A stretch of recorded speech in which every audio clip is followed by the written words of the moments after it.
하나님께서 우리에게 주시는 말씀은 로마서 2장 17절부터 29절까지의 말씀입니다.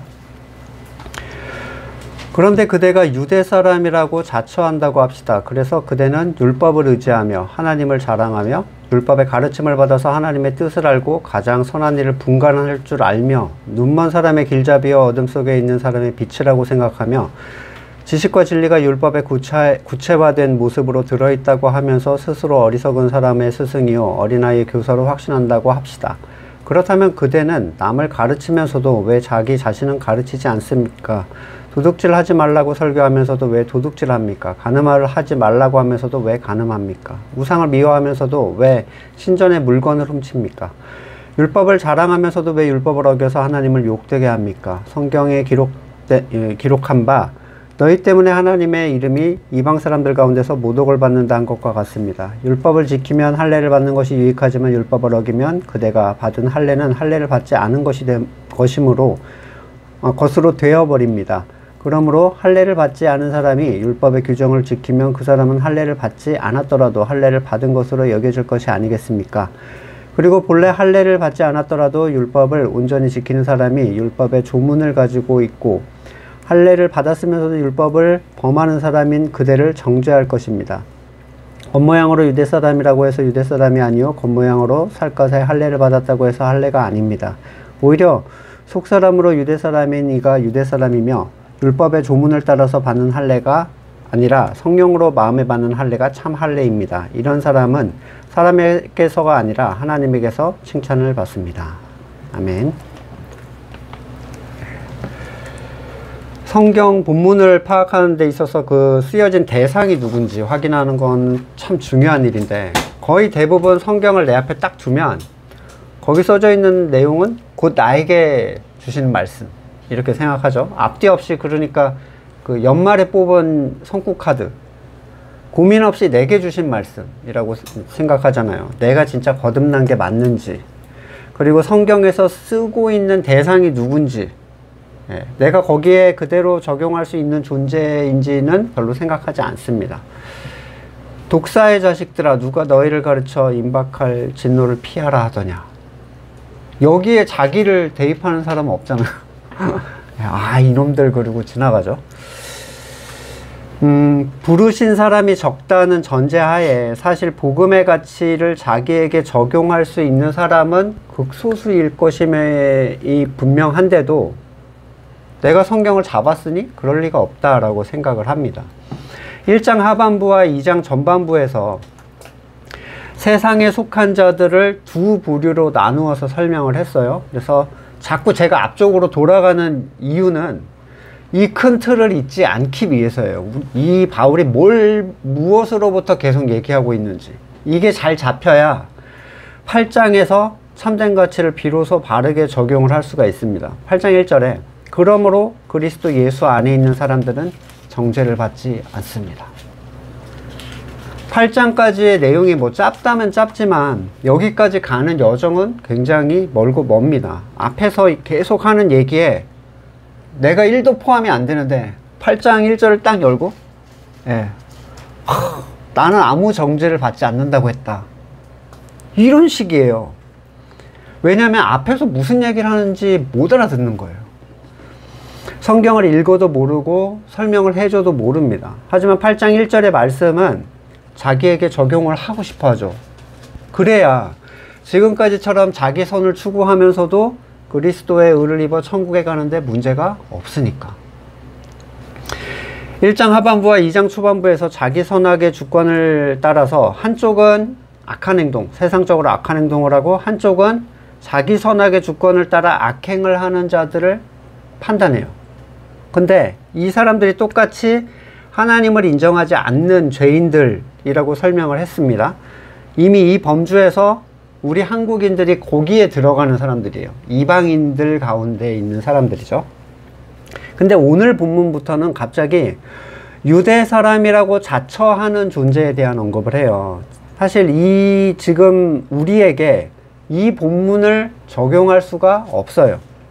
우리는 유대인이 아니기 때문에 율법을 의지할 수도, 율법적 혈통에 의해서 하나님을 자랑할 수도 없고, 율법의 가르침을 받을 수도 없어요.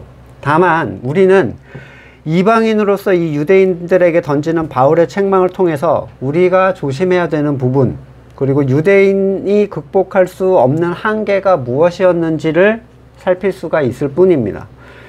그런데 언제나처럼 이 본문을 열면 이 본문에 있는 유대인에게 한국 성도를 그 상태를 한국 성도한테 대입해요. 그리고 거기에서 자신이 고쳐야 할 부분이 무엇인지를 찾으려고 합니다. 자, 허리 디스크 환자의 생활 속 주의사항을 줬어요. 근데 당뇨 환자가 귀를 기울이고 저걸 조심하면 되겠구나, 이런 거랑 별로 다를 게 없는 거예요. 이렇게 얘기합니다. 예수를 믿게 됐으니 우리는 영적 유대인이고, 그러니 우리는 이것을 영적 가치로 바꾸어서 적용하면 된다. 전혀 그럴 수가 없습니다. 유대인과 영적 유대인은 생명이 다른 존재예요. 그냥 아예. 왜 적용 자체가 안 되는지는 이제 본문 속에서 이후에 설명을 드릴게요.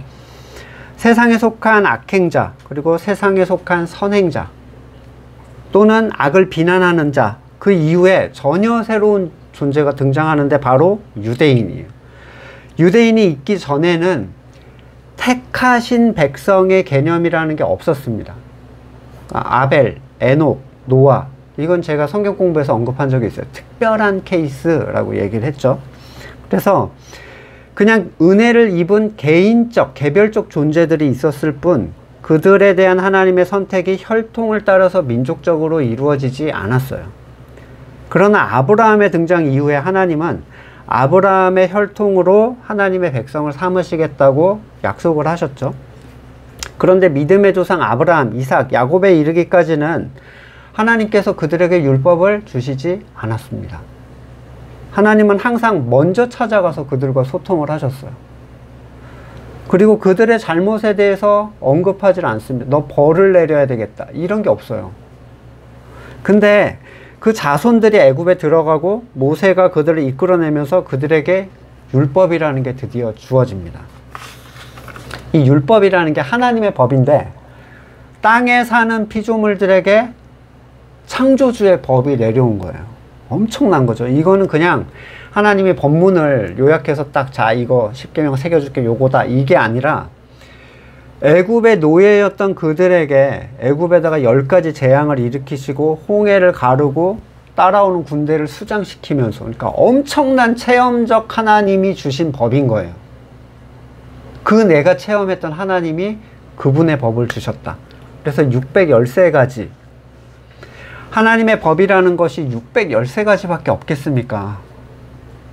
사람의 법이, 하나님의 법이 뭐 수염을 어떻게 깎으면 안 되고, 뭐 음식은 어떻게 해야 된다, 이런 종류 것이겠어요? 하나님의 법이? 사람들은 자꾸 율법에다가 사람의 선악의 기준을 재부여를 하려고 해요. 예를 들면 돼지는 왜 먹지 말라고 했느냐, 불결하여 위생의 문제를 일으킬 수 있기 때문이었다, 역시 하나님은 지혜로우시다, 뭐 이런 식의 율법에다 자꾸 뭔가 사람의 선의 가치를 부여해요. 아닙니다. 돼지는 하나님이 만드신 거죠. 사탄이 만든 게 아니에요. 잘 익혀 먹으면 돼지처럼 맛있고 유익한 게 또 없죠.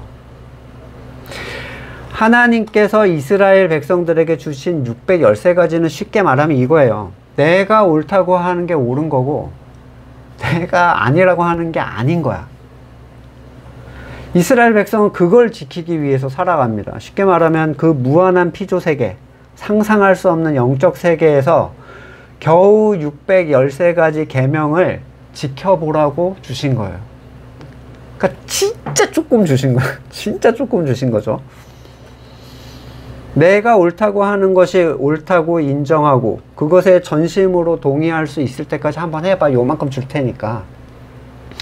어마어마한 창조주의 창조세계와 그 법에서 자꾸 작은 한 조각을 떼서, 자, 이거를 스스로 지켜서 의를 이뤄라 주셨어요. 그 작고 작은 조각 중에 거의 대부분이 제사장이 관장하는 거예요. 그 율법의 거의 대부분이 제사장을 따라서 하면 돼요. 그리고 대부분이 특수 상황에 속한 겁니다. 그래서 정말 일상 중에 지켜야 할 것은 많지가 않았어요. 더구나 그들에게 그게 문화가 됐기 때문에 더 쉬웠습니다. 예를 들어 식당에 가서 이거 혹시 돼지고기가 들지 않았을까 고민할 필요가 없었어요. 돼지고기를 사 먹고 싶어도 파는 데가 없어. 그냥 아예 문화에서 제거돼 버렸으니까요. 결국 그들이 집중해야 되는 건 안식일, 11조, 정결 예식 같은 일상의 부분이었고, 우리가 알다시피 이 부분에서 이 사람들이 엄청난 오바를 하기 시작합니다. 안식일을 거룩히 지키라. 너무 추상적이잖아. 그러니까 지켰다고 할 수 있을 만한 정해진 선을 자기들이 만들기 시작해요. 그게 사람의 계명이죠. 여기서부터 여기까지 하면 지킨 걸로 하자. 그들의 방식입니다. 하나님의 법은 땅으로 내려와서 택하신 자들에게 주어졌지만 그들은 그것을 자신들이 지킬 수 있는 것으로 생각하고, 그 엄청난 것이 나에게 주어졌다는 것 때문에 마음이 높아지기 시작합니다. 세상 모두가 유기되고 있어요. 버려지고 있는데 오직 아브라함의 자손인 우리들만 이 하늘에서 내려준 법을 따라서 구원을 받을 수 있는 자격을 우리가 받게 됐다. 9절부터 20절까지 유대인들이 지금 자랑하고 있는 게 핵심이 뭐냐면 율법에 대한 자부심이에요. 율법, 하나님의 법이 우리한테 주어졌어. 여기서 우리 이방인들에게 적용할 게 있겠습니까? 율법이 우리한테, 우리는 쟤네는 제외시켜, 이게 율법이에요. 근데 이걸 갑자기 그러면 이제 이걸 따라서 우리 성도들이 이렇게 해야 됩니다. 이거는 적용 자체가 안 됩니다. 우리는 율법 대신 은혜를 받았잖아요. 그러니까 율법을 은혜로 교체해서 의미를 부여하면 되지 않을까요? 만약에 여러분이 의에 대해서 절망한 적이 없는, 절망한 적이 있는, 잘못 말했어요. 의에 대해서 절망한 적이 없는, 거듭나지 않은 사람이라면 가능한데, 그게 정말로 은혜를 받은 사람들은요, 자기의 의에 대해서 이미 무너진 사람들이잖아요. 따라서 은혜를 받았다고 유대인들이 가졌던 종류의 동일한 선민의식을 가지고 마음이 높아지지 않습니다. 거듭난 사람은요. 진짜 거듭난 사람은. 요한복음 7장 47절, 바리새파 사람들이 그에게 말했다. 너희도 미혹된 것이냐? 지도자들이나 바리새파 사람들 가운데 그를 믿은 사람이 어디 있단 말이냐? 율법을 알지 못하는 이 무지렁이들은 저주를 받은 자들이다. 이거 완전 마음이 높아져 있죠. 은혜를 받은 사람들은 어때요? 내가 선택하거나 내가 의도하지 못했기 때문에 너무 그냥 감사한 것 뿐이에요. 저 한심한 것들, 막 이런 태도가 나올 수가 없어요. 나오려다가도 내 과거를 생각하면 그렇게 할 수가 없어요. 자, 유대인들의 율법에 대한 자부심은 먼저 그들이 율법을 의지했다라고 하는데, 이 의지는 긍정적인 의미가 아니라 율법에 의존하여 의를 취하려고 했다라는 거예요. 이전엔 불가능했죠. 아무것도 받지 못했을 때는. 근데 이제 신의 법을 가졌잖아요, 우리가. 이거면 구원에 이를 수 있다는 생각이 그들에게 있었습니다. 또한 하나님을 자랑했는데 우리가 생각하는 것처럼 주님을 찬양하고 뭐 이런 게 아니라, 쉽게 말하면 이런 거예요. 너네 이런 거 없지. 이거 하나님이 주신 거야. 너네는 본 적도 없지. 갖고 싶지. 안 돼. 이거는 타고난 사람만 가질 수 있어. 하나님이 우리 민족을 사랑해서 주신 거야. 이걸 받은 사람만 하나님을 섬길 수 있어. 빠이빠이. 그들의 자랑은 은혜에 대한 자랑이 아니라 율법이 나에게 주어졌다는 것에 대한 자랑이었죠.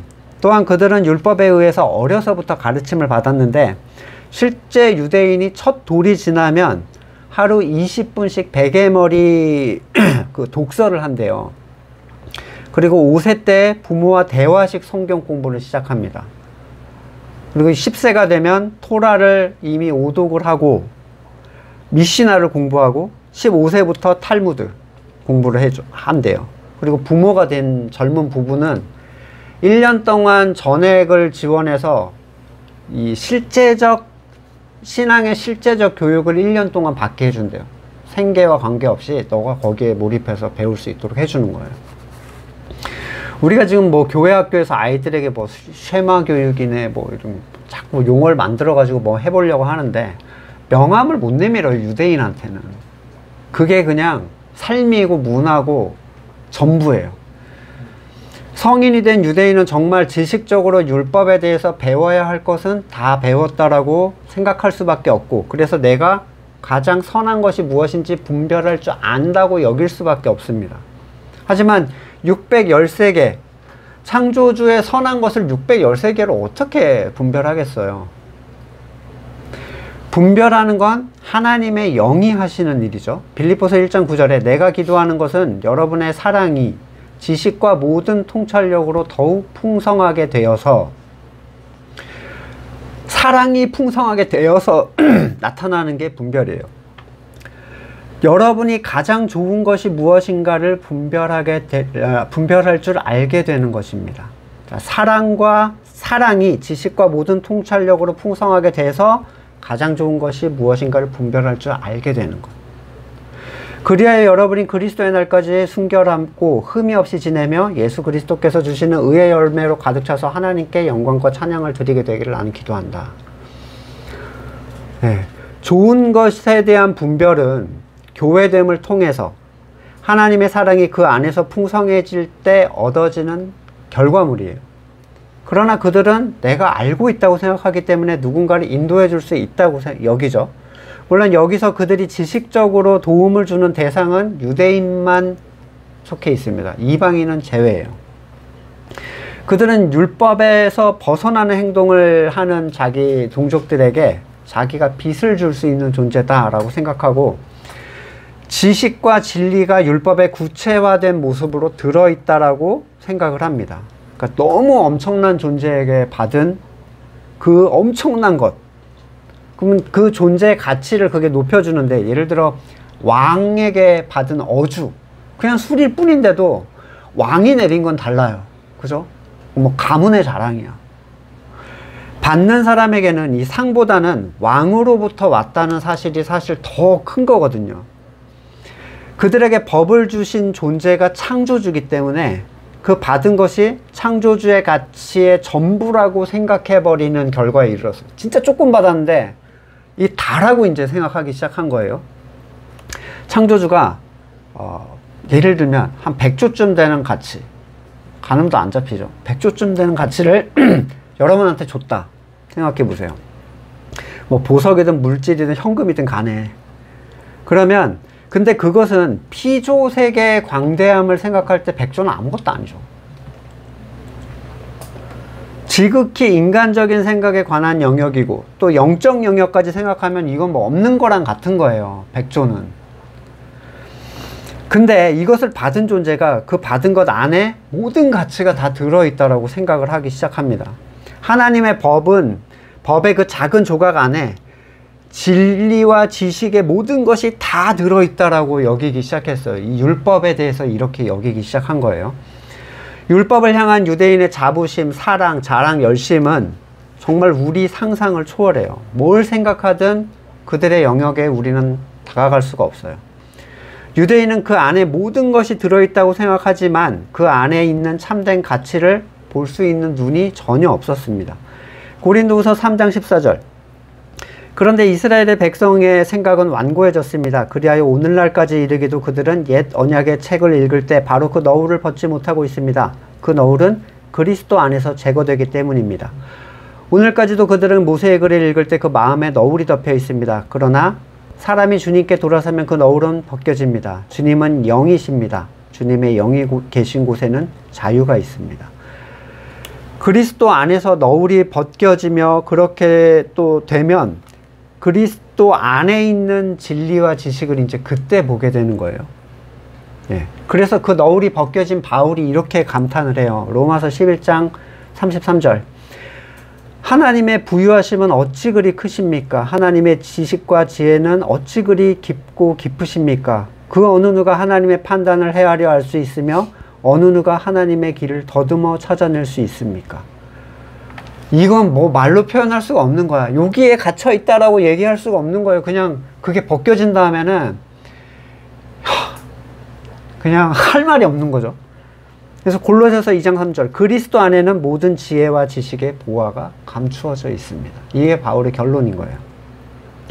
하지만 이 유대인들은 율법을 이 너울이 가려진 마음으로 보기 때문에 내가 다 알고 있고 어리석은 자의 스승이자 교사라고 확신을 하고 있어요.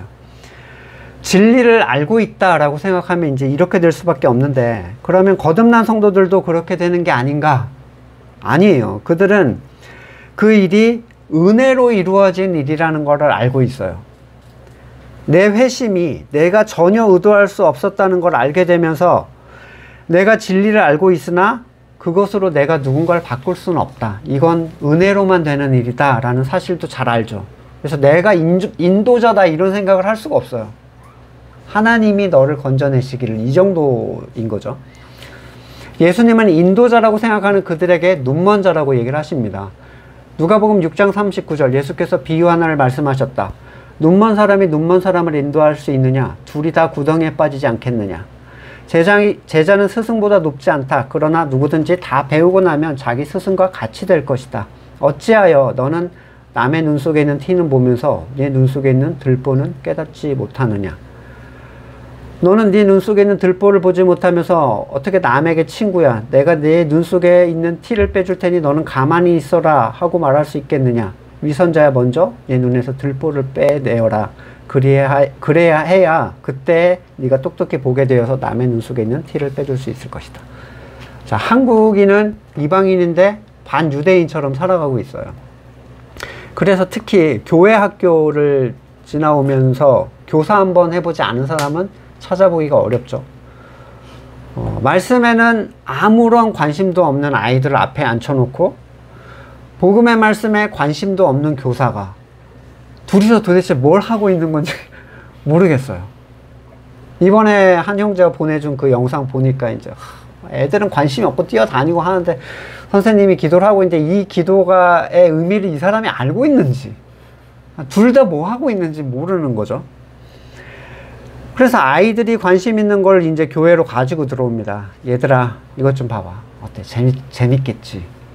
또는 아이들의 관심을 끌려고 그 이모티콘으로 선물하는 교사. 대답하게 하려고 선착순 10명이 제가 가져갑니다. 뭐 그런 게 있더라고요. 제가 처음 봤어요. 그러면 이제 아이들이 반응하는 거야. 계속 씹다가 교사가 그거 보내면 반응하고. 애처롭죠. 교사 자신도 뭐가 뭔지 알지 못하지만 뭔가를 하려고 하는 일들이 얼마나 많습니까? 그리고 그런 교사가 오래되면 꺾기 어려운 교만이 돼요. 내가 가르친 지가 지금 수십 년, 내가 가르친 애들이 지금 장로가 됐어. 그게 무슨 의미가 있어요? 그냥 늙으면 되는 건데. 21절에서 바울은 이러한 율법에 대한 자긍심으로 가득 찬 유대인들을 궁지로 몰아붙입니다. 지금 바울의 이 편지는 우리와 달리 로마 교회에서는 굉장히 실제적인 것이었어요. 우리는 주변에 율법을 받은 사람이 혹시 주변에 유대인 없잖아요. 유대인 아무도 없죠, 주변에. 하지만 로마 교회에는 디아스포라 유대인이 절반 이상이 됐었을 것이고, 예수를 믿는다 하면서도 구원에 대해서 율법을 섞어 그 가치를 부여하는 일들이 빈번하게 일어나고 있었어요. 따라서 유대인의 율법에 대한 태도, 그 실체에 대해서 분명하게 말을 하지 않으면 안 되는 상황, 특수한 상황이었다는 거예요. 바울은 왜 너 남을 가르치면서 자신은 가르치지 않느냐 책망을 하는데, 자, 여기서 또다시 이 본문을 지금의 성도들에게 적용하려는 일이 발생합니다. 성도가 왜 성경 말씀을 들었으면서 그대로 살지 않느냐, 이렇게 적용을 해버리더라고요. 제가 이제 몇 편을 들어보니까 다 그 얘기를 해요. 착하게 살아야 된다. 교인들이 교회 안에서는 예배할 때 설교를 잘 듣고 식당에 가서는 싸운다는 거예요. 장로님하고 이쪽 장로님하고 붙어 싸우고 대판 싸우고. 이게 얼마나 부끄럽냐는 거죠. 앞에선 착한 척 하면서 뒤에서는 딴짓한다. 소위 착하게 살아야 된다. 설교를 듣기만 하면 뭐하냐, 그걸 행해야 되지 않냐. 이 말은 복음을 체험적으로 아는 사람의 얘기가 될 수 있겠냐, 저는 질문을 하고 싶어요. 성경은 성도들에게 행위적 결과물을 도출하라고 하고 있습니까? 복음이 그걸 얘기하나요? 그래서 9가지 열매를 맺으려고 막 노력들을 했잖아요. 나는 사랑이 없어. 그러니까 미운직하는 교인에게 사랑합니다. 전에 어떤 분은 고감사합니다. 계속 이래요. 고감사합니다. 이러는 거예요. 고맙습니다. 감사합니다. 사랑합니다의 앞글자를 따서 자기가 새로운 용어를 만들어가지고 유행을 시키려고 하는데 아무도 안 따라해. 왜냐면 그분이 이미지가 영 별로였거든요. 뭐 이런 거예요. 설교를 듣기만 하면 뭐해. 나는 절제가 없어. 그러니까 오늘부터 미디어를 끊어야 되겠다. 차단, 막아놓고. 이게 율법과 뭐가 다르죠? 율법보다 더 비참한 거는, 율법은 하나님께서 유대인에게 주셨잖아요. 그리고 이걸 지키면 구원을 얻을 수 있다라고까지 해주셨잖아요. 근데 우리는 이방인이면서 이런 행위적 결과물로 그 구원을 확정지으려고 해요. 내가 받은 적도 없는데. 유대인에 대한 비난이 그 행위를 그들이 똑바로 하지 않아서 지금 비난을 하는 거겠어요? 바울이 자기의 행위에 찔림이 있었을까요? 율법에 열심이었을 때 의분에 타올랐어요. 그냥 전혀요. 거듭나기 전에는 누구도 율법의 행위에 대해서 올바른 찔림을 받을 수가 없습니다. 그러니까 자기 기준의 찔림이라는 건 있겠죠. 더 열심히 했어야 되는데, 이런 거. 주의를 지키지 못했다는 찔림, 이런 거 있잖아요. 비정상적 양심의 찔림, 뭐 교회 일을 내가 거절했다는 찔림, 그건 영적 찔림이 아니에요. 마태복음 19장 16절. 그런데 한 사람이 예수께 다가와서 물었다. 선생님, 내가 영원한 생명을 얻으려면 무슨 선한 일을 해야 합니까? 왜 뭔가 부족하다고 생각을 했을까요? 그리고 예수님은 왜 구원을 얻을 수 없는 종류의 것으로 그에게 대답을 제시하셨죠? 예수께서 그에게 말씀하셨다. 어찌하여 나한테 선한 일을 묻느냐? 선한 분 한 분이다. 네가 생명에 들어가길 원하면 계명을 지켜라. 쉬운 말로 이거죠. 할 수 있으면 해봐. 그가 예수께 물었다. 어느 계명을 지켜야 합니까? 예수께서 대답하셨다. 살인하지 마라. 간음하지 마라. 살인을 했겠어요? 살인하면 도피성으로 도망가지 못하면 죽는데, 살아있다는 것 자체가 이미 여기 예수님 앞에 있다는 것 자체가 할 리가 없는 어떤 종류의 것이에요. 도둑질하지 마라. 거짓 증언하지 마라. 아버지 어머니 공경해라. 그리고 네 이웃을 내 몸과 같이 사랑해라. 젊은이가 예수께 말했다. 나는 이 모든 것을 다 지켰습니다. 아직도 뭐가 부족합니까? 찔림이 없어. 실제로 그렇게 살았으니까. 근데 한국교회 교인들한테 아이 설교 듣고 뒤에서 도둑질하지 말라고 이렇게 설교를 할 수가 있어요? 그럼 이 사람은 적용 안 되는 사람이에요. 그는 이걸 지키라는 주님의 말씀에 제가 부족했습니다라고 하지 않습니다. 이미 그에게는 스스로 얻은 율법의 의가 내 재산이 됐어요. 부가 된 거죠. 예수께서 그에게 말씀하셨다. 네가 완전한 사람이 되려고 하면 가서 네 소유를 팔아서 가난한 사람에게 주어라. 그리하면 네가 하늘의 보화를 차지하게 될 것이다. 그리고 와서 나를 따라라.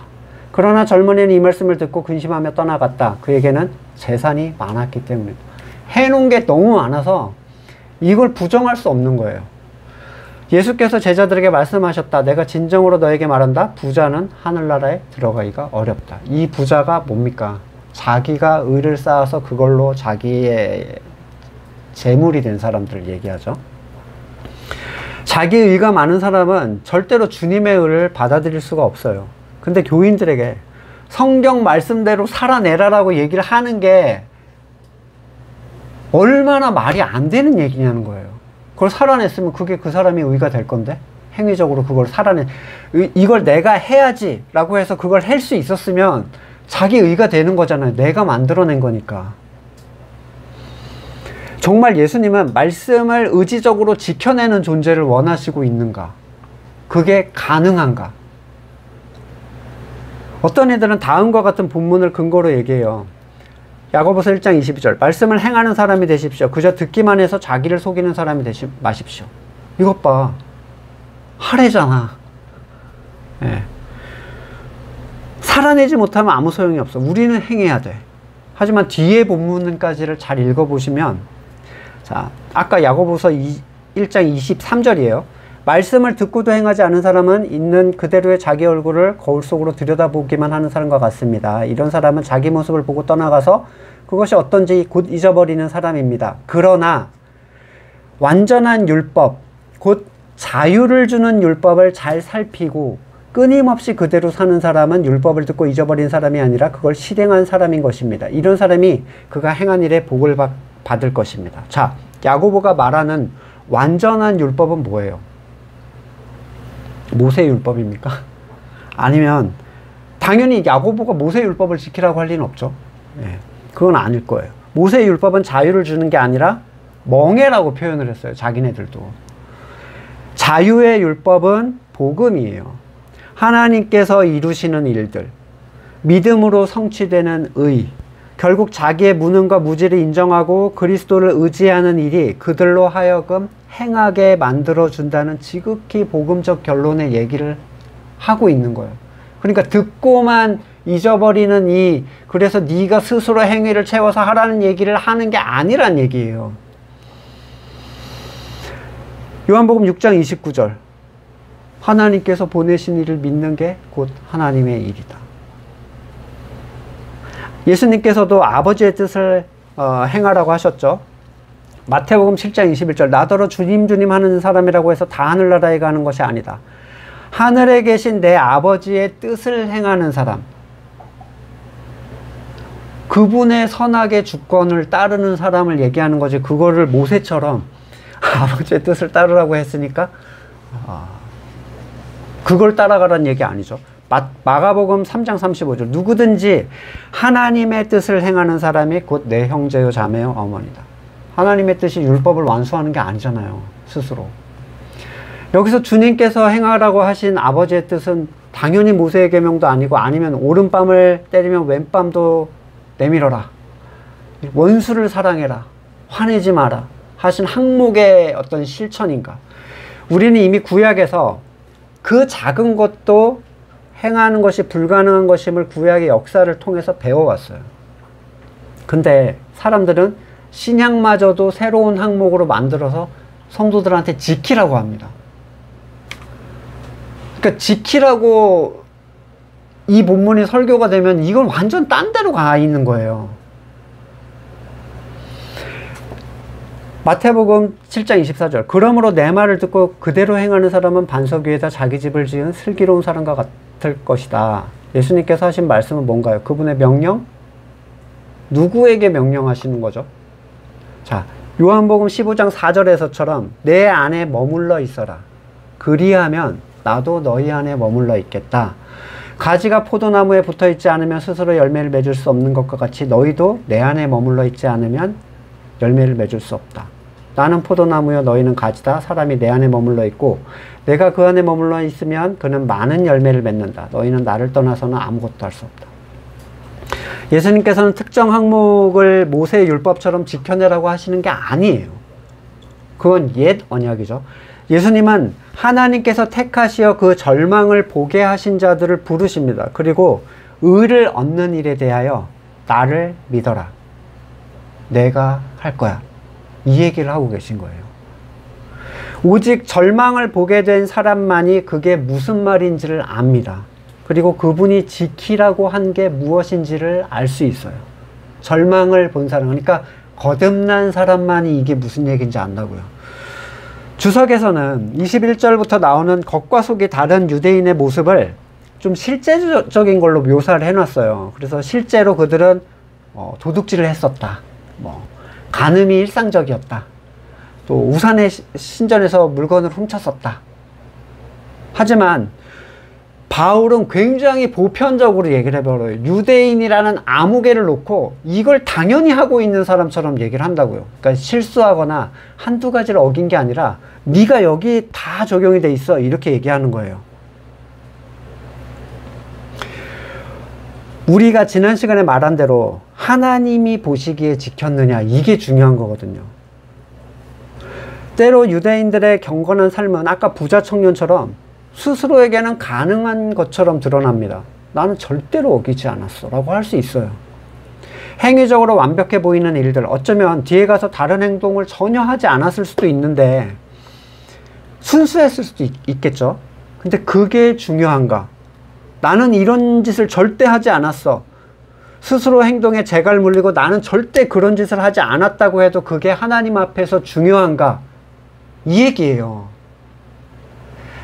율법을 잘 지켰다고 한 사람들까지 싹 다 포함이 된 얘기라고요. 근데 어떻게 성도들한테 말씀대로 가서 살면 된다라고 얘기를 할 수가 있겠습니까? 마태복음 5장 27절 간음하지 말아라고 한 것을 너희는 들었다. 그러나 나는 너에게 말한다. 여자를 보고 음욕을 부르는 사람은 마음으로 이미 여자를 범한 거야. 하나님의 기준 못 따라가요. 사람은 드러나는 행동의 문제를 보죠. 근데 하나님은 드러나지 않은 생각의 문제를 보고 계시는 분이에요. 생각을 통제할 수 있습니까? 여러분 빨간 코끼리 생각하지 않고 10초 동안 버틸 수 있어요? 많이 얘기하죠? 네. 딴 생각해도 빨간 코끼리만 떠오릅니다. 형제를 미워하면 살인하는 자라고 했어요.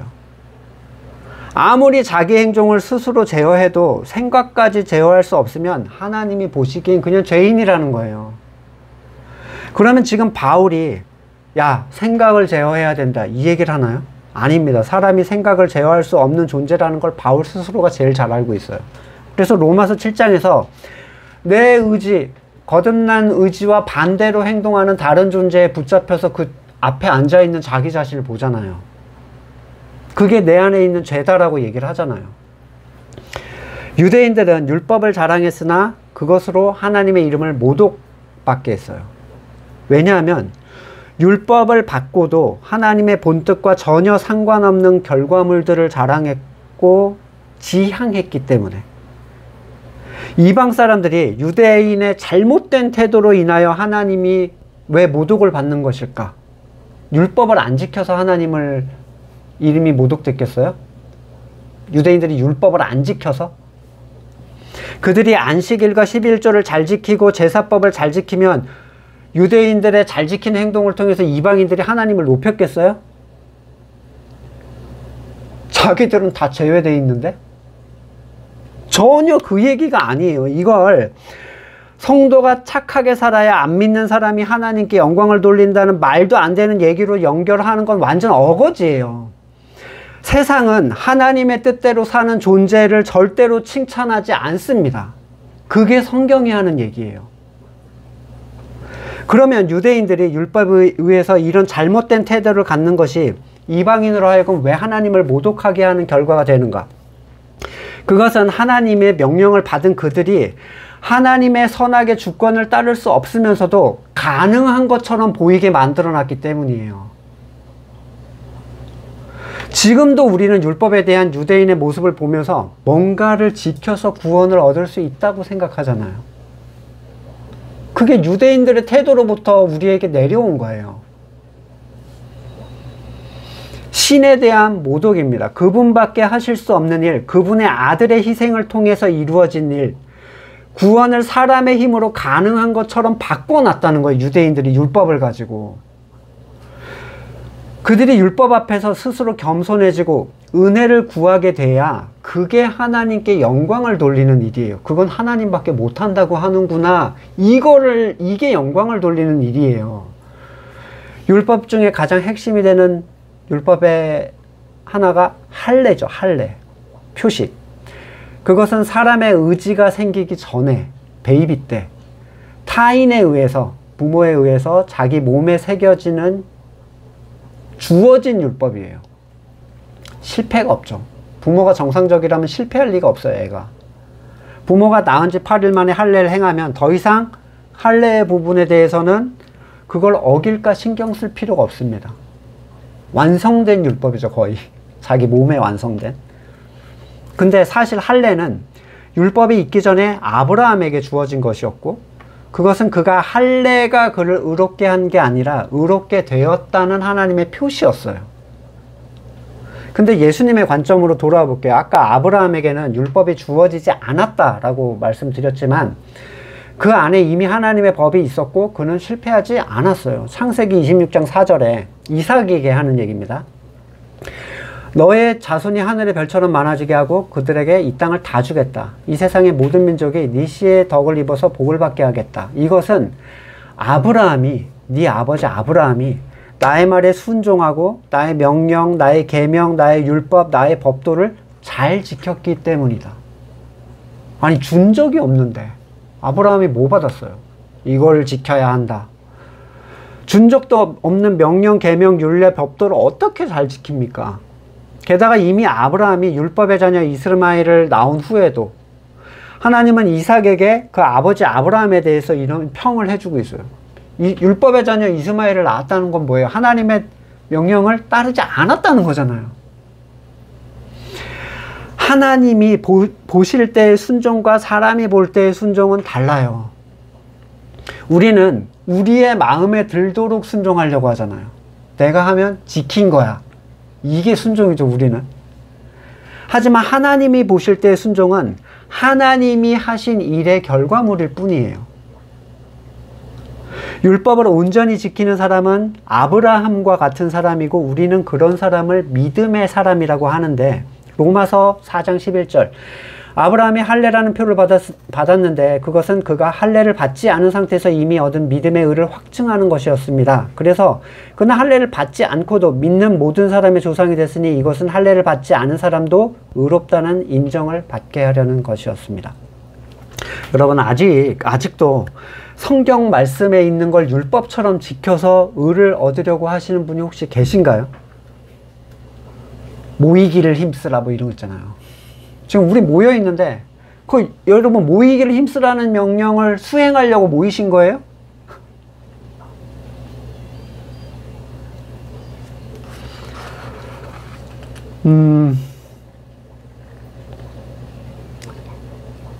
이 말은 오직 거듭난 사람만이 알아들을 수 있는 얘기일 거예요.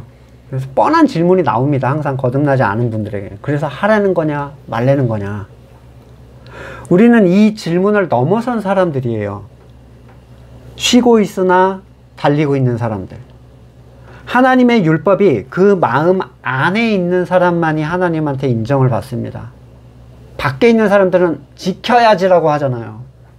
지켜내야 돼 라고 하잖아요. 근데 안에 있는 사람들, 예레미야 3.1절이라고 했죠. 3.1 쉽다고 외워놓으시면 좋아요. 그때가 오면 내가 이스라엘 가문과 유대 가문에 새 언약을 세우겠다. 나 주의 말이다. 이것은 내가 그들의 조상의 손을 붙잡고 이집트 땅에서 데리고 나온 그때 세운 언약과는 다른 것이다.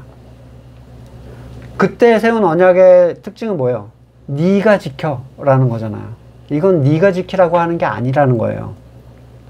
내가 그들의 남편이 되었어도 그들은 나의 언약을 깨뜨려 버렸다. 나 주의 말이다. 그러나 그 시절이 지난 뒤에 내가 이스라엘 가문과 새 언약을 세울 것이니 나는 내 율법을 그들의 가슴 속에 넣어주고 마음판에 새겨 기록하며 나는 그들의 하나님이 되고 그들은 나의 백성이 될 것이다. 그때는 이웃이나 동포끼리 서로 너는 주님을 알아라 하지 않을 것이니 이것은 작은 사람으로부터 큰 사람에 이르기까지 그들이 모두 나를 알 것이기 때문이다. 이때에야 비로소 내가 그들의 허물을 용서하고 그들의 죄를 다시는 기억하지 않겠다. 요게 된 사람들한테 해주는 얘기예요. 내가 지켜야지라고 하지 않는 상태의 사람이 된 존재들에게 너는 내 거기 때문에 내가 네 죄를 기억하지 않을 거야. 이 선언을 해주는 거예요. 그게 8장에 한 얘기예요. 결코 정죄함이 없는. 근데 앞에 게 뭔 얘기인지 몰라. 열심히 지켜야 된다면서 결코 정죄함이 없다고 해. 이게 진짜 답답한 얘기예요. 율법이 마음에 새겨진 사람, 이 사람들이 거듭난 사람들인데 그들은 행위의 처신을 통해서 구원을 추구하지 않으나 하나님은 그들을 행하게 해주세요. 세상은 이 사람들이 하는 행동을 판단하거나 이해할 수 없습니다. 하지만 거듭난 사람끼리는 알아요. 고린도전서 2장 15절 신령한 사람은 모든 것을 판단하나 자기는 아무에게도 판단을 받지 않습니다. 영이 있는 사람과 없는 사람의 차이예요. 무슨 행동을 하는지 몰라. 쟤네가 왜 저러고 있는지 몰라. 근데 우리는 알아요. 저 사람들이 왜 그러고 있는지. 겉모양으로 유대 사람이라고 해서 유대 사람이 아니오 겉모양을 살갗에 할례를 받았다고 해서 할례가 아닙니다. 오히려 속사람으로 유대 사람이니가 유대 사람이며 율법의 조문을 따라서 받은 할례가 아니라 성령으로 마음에 받는 할례가 참 할례입니다. 이런 사람은 사람에서가 아니라 하나님에게서 칭찬을 받습니다. 자, 율법의 조문을 따라 받는 할례는 사람이 행하지만 성령 세례는 사람이 할 수 없어요.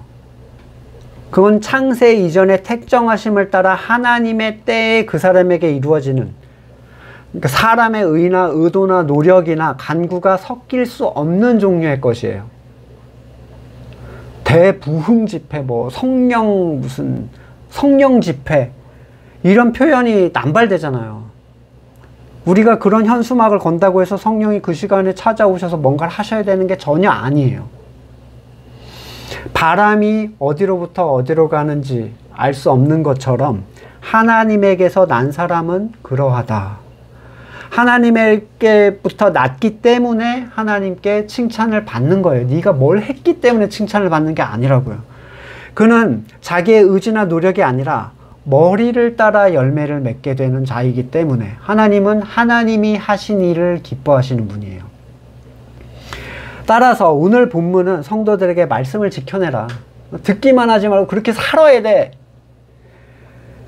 착하게 살라. 이 얘기를 하는 게 아니라, 또는 설교를 들은 대로 행위적 요소를 수행해라. 이 얘기를 하는 게 아닙니다. 주의를 지키고 효도하고 11조 내고 양보하고 이타적인 친절한 삶을 살라는 얘기가 아니에요. 오늘 본문의 대상은 유대인을 포인트로 하고 있어요. 목표점으로.